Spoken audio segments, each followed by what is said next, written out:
Сәлем достар, сіздермен бірге мен Малика.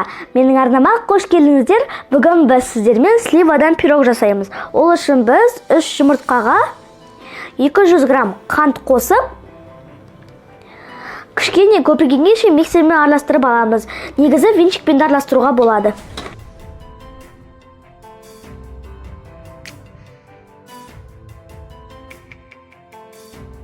Енді біз оның үстіне сұйық май,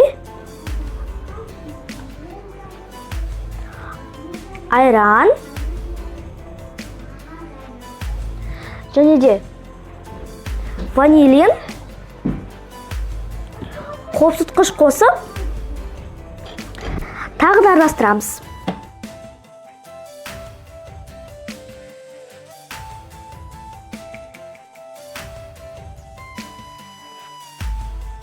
Мінекей осындай сұйық болғанша араластыру керек. Енді біз оның үстіне електен ұн қоса отырып,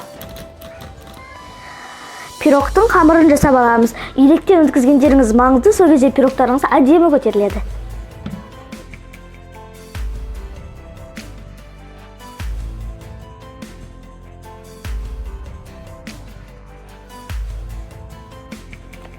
Мінекей достар, массаны араластырып алдым.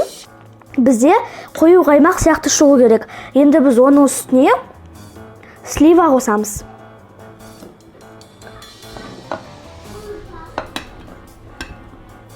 Енді тағы да араластырамыз.